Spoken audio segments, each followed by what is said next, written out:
presentation on PowerShell, and we are going to be talking about comparison operations, the ability to compare conditions and things like that.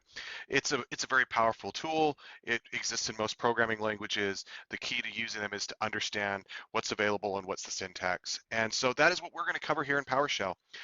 As always with these videos, we like to demo that this is being done in a Linux environment. Why are we doing it in Linux? Just because we want to expand people's understanding that PowerShell is, while an amazing system administration tool for Windows, it actually can be used in Linux and in Mac as a companion to Bash in order to be able to do things in those environments. And so everything I'm doing here clearly can be done in Windows, but I'm also going to do it all here on my Ubuntu terminal and going to do it in Bash. So let's move forward.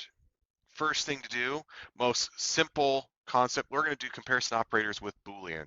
And with Boolean, there are some things that are just kind of assumed. What we're going to do, I'll show this example here in PowerPoint, then I'll do it real quickly in the terminal. We create a variable called true variable, and we set it to be true. And we have a variable, false variable, and we call it to be false. And then we have condition statements, an if logic. I have another video on if, then, else. If you're confused about it, please, by all means, I'd love for you to watch that video as well. But the basic principle is we set the condition. If what's in these parentheses is meets these conditions, you're going to do what's in the little brackets here. And so what we're going to do is if true variable. By default, when you pass in a Boolean, Booleans are true or false, zeros and ones. And the principle is, hey, if the value is true, you meet it. That's what an if statement's always checking for, is the condition met? And that's the condition being met is true or false. Well, in the case of a Boolean, if the value is true, then it's true equals true. I mean, it sounds kind of weird, but that's the way Booleans work. And so you don't actually have to say anything. You just pass in this variable in this situation. And is the condition true? Well, yeah, because we said it's true. And so it's going to do it. On the other hand, here, if the false variable, if false, and remember, this is false equals true. The statement's not true because you're passing in a false value. I know that sounds really funny. Bear with it. The rest will make a whole lot more sense. You'll actually set them conditions and you'll be able to see them written out. But people shorthand this. And so it's really important that you recognize that. But if false variable, then right, the statement is false. All right, so let's show that in PowerShell. So I'm going to make a true variable equals, and you define true and false by actually putting a $ true or false. You cannot do, this does not work. This definitely does not work. It is $ true, $ false. All right, so I've got true variable. If true variable, write host, which is a commandlet saying, hey, write to my screen. I'm going to say, write the variable is true. And my squiggly brackets, press enter. And it's going to do that because true variable is true. Now I'm going to move to the next statement and come right back to this. The next one we're going to look at is equals. Here we assign a value, two values. Does value 1 equal value 2? And the way you say equal is a tac, little dash, whatever you want to call it, equal. And the reason I want to show this is let's go back to my Boolean value and show that if I rewrite this, if true variable equals true, run the thing. If variable equals false, it didn't do anything. This is actually all three of these statements. Well, these two statements are pretty much the same thing. It's easier for my brain to read true variable equals true.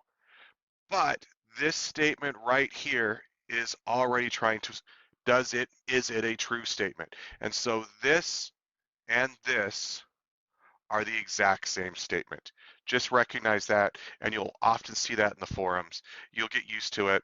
What it's basically trying to do is when everything is done evaluating, are the things in the brackets equal to true. So you pass in a Boolean that is true, it's automatically going to go through.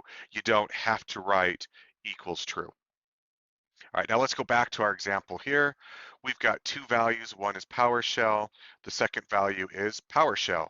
And then we're going to check if value 1 equals value 2, then write it's equal. So let's do that. I'm going to take, I've got true variable. I'm going to do false. Let's go value variable 1 equals PowerShell variable 2 equals PowerShell. And now if variable 1 equals variable 2,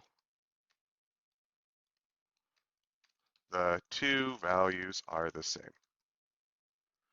Run that. Yep, they're the same. Now let's switch and say variable 2 equals, and let's check if it's case sensitive. We're going to write PowerShell like so. And now if I tab up, we shall see if they're the same. They are the same. It does not care about case sensitivity. That is an interesting feature, whereas Bash case sensitivity, uppercase and lowercase are not the same. But in our situation, it's all good. So, but if I go PowerShell and drop the L, they don't match.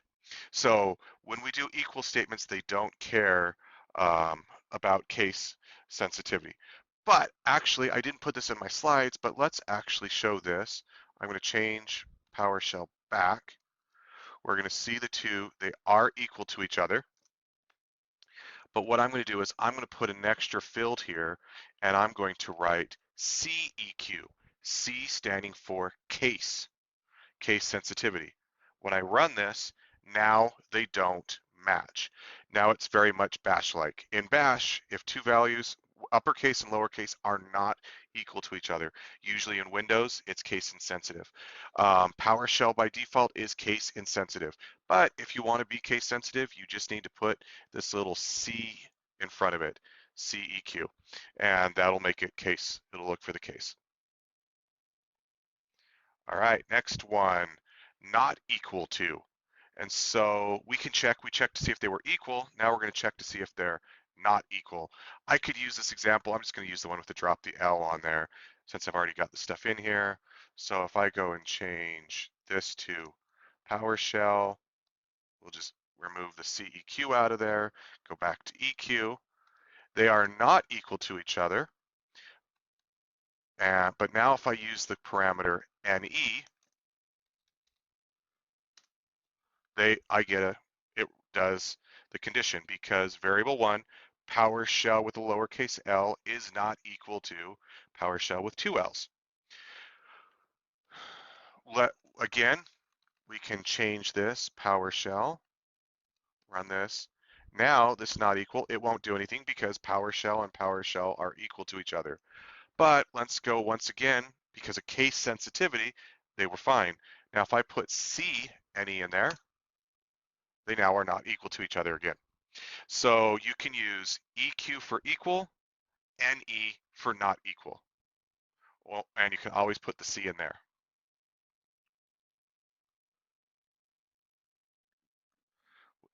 You can also do things, I'm not going to go through it, but you can put properties. So for example, I've got my value here, value.length. That's going to count how many characters are in that string, and we're going to see if they're not equal to 0, which basically if it's not null, it holds anything, it'll be larger than 0. But you can check length and do some stuff like that. Let's talk about less than, greater than, the good old, if you're doing math, nice little alligator brackets. Basic principle in Splunk, if you want to check for greater than, it's GT. If you want to do less than, it's LT. If you want to do greater than or equal to, it's GE. And less than or equal to, it's LE. Let's give one example of that. I've got number 1 being 10, number 2 being 20, and I'm going to write, if the number 1 is less than the number 2, write this. So let's go ahead and put that in. Clear the screen. Maybe I can write an L. number 1 equals 10, number 2 equals 20, if number 1 is less than number 2, write host number 1 is less than number 2. 10 is less than, oops,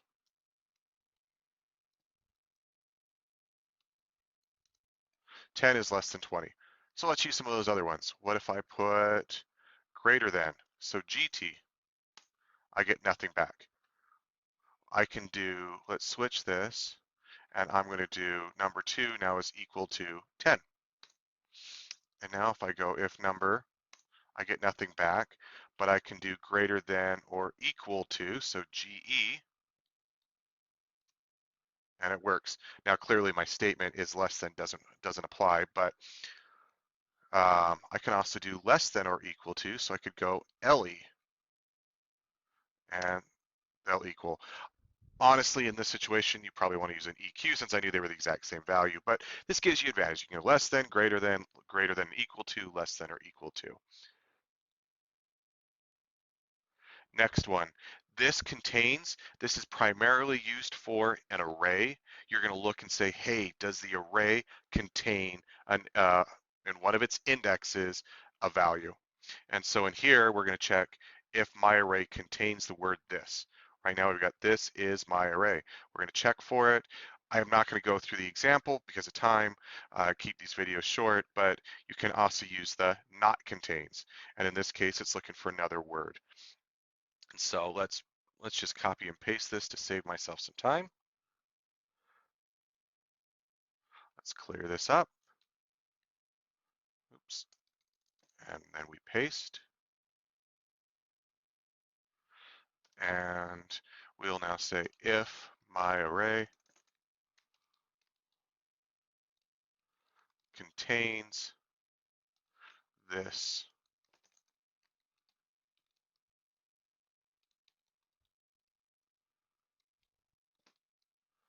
if we do it, yep, it contains. It holds it. So let's do the other. I said I wasn't going to do it. It wasn't going to take very long. Not contains. We're going to write that. The word that does not exist. Oops, did I write that wrong? Let's check here. Not contains that. How did that actually work?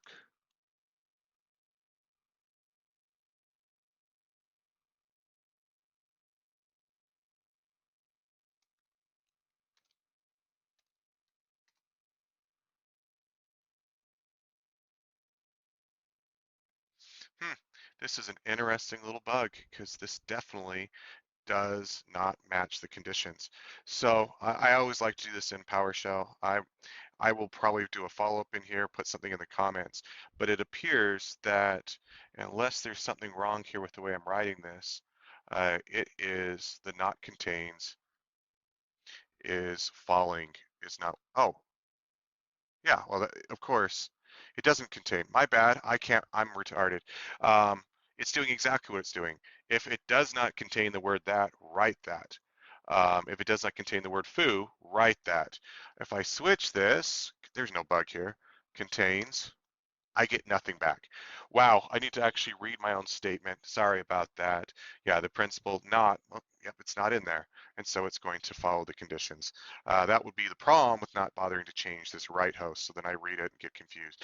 Clearly I confuse easily. Sorry about that. All right, moving on. We're going to do the like string. This is a very useful one. You write a sentence, you can use like. Wildcards in PowerShell are the little asterisks, so you can check for something like that. Let's go do that. I'm going to copy this. We'll clear it up, paste, and now we'll grab the code because I'm not going to write it out. Copy.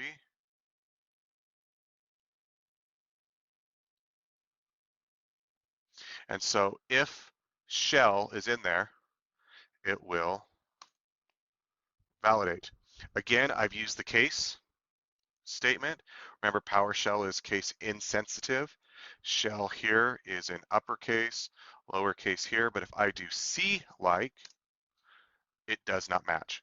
There is no, it cares now. If you put the C on there, it says it's got to be case sensitive. So let's change this. Instead of using C like, I'm going to write like, and we're going to put the word cell in there. Nothing there. And so you want to be able to, you got to put these value, the wildcards, you put the wildcard here to say anything before it, so the like, it's got to exist.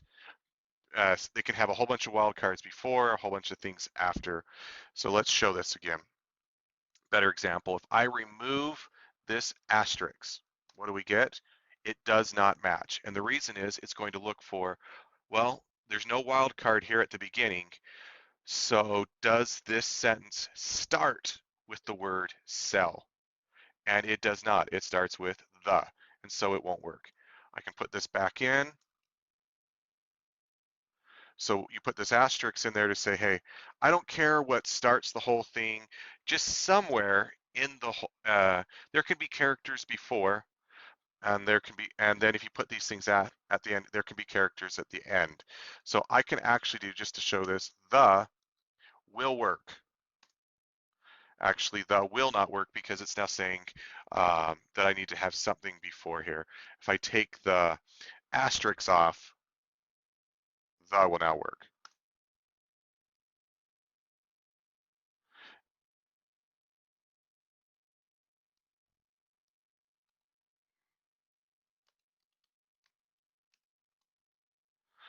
Wow, how did my example change? Yeah, see, I am really having a good one here. The word is this. Well, I guess if you want to see errors while people do their recordings, that will be definitely this presentation.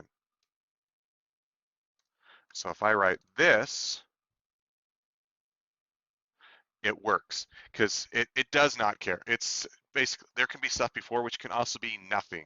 So if you put, as a general rule, I like unlike, unless you know that the word is at the very beginning or the very end, put asterisks on both sides. Things will work a lot easier for you. Anyway, next example.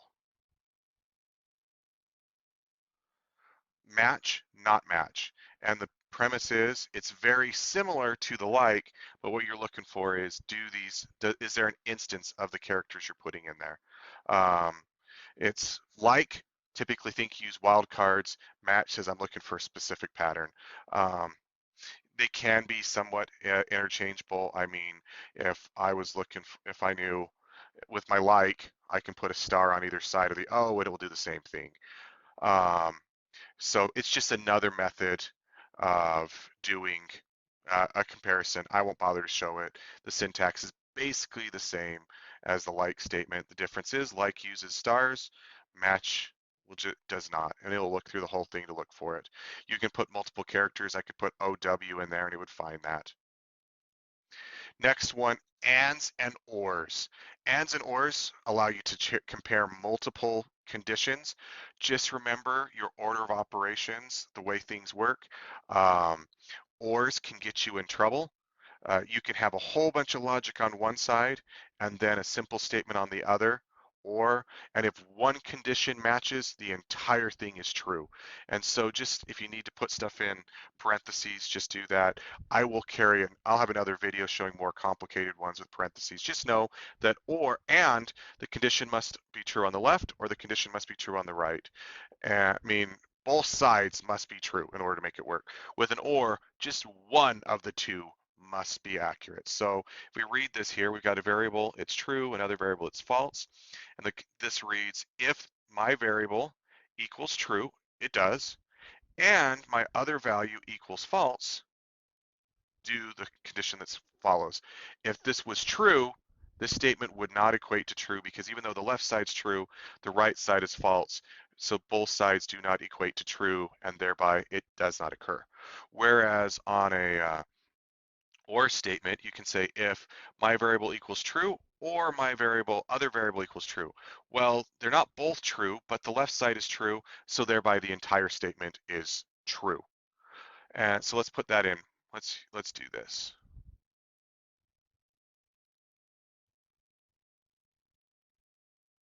Clear this out. Run that.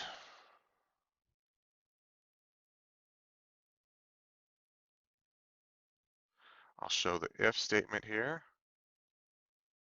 Copy. In this situation, both sides are true. My var is true and my other var is false. Both statements are true. If I switch this and say my other var must equal true, the left side of the and is true, but the right side is not. This will equate to false, and thereby it will not run. But on the other hand, we can take this little we can do this one with an or statement.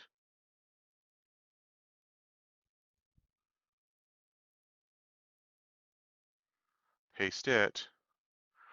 My var is true, my other var is false. Thereby one side is true. Doesn't matter which side, as long as one side's true, it will execute. We can even make them both. We can make this one, we can make both sides true. It runs. We can make both sides false. If both sides are false, then it won't run. So I'm going to flip this. My var is now false. My other var is now true, which is exactly opposite what I set. Nothing occurs. And so that is the conditions for true, for ands and ors. I've gone through pretty quickly a lot of conditional statements.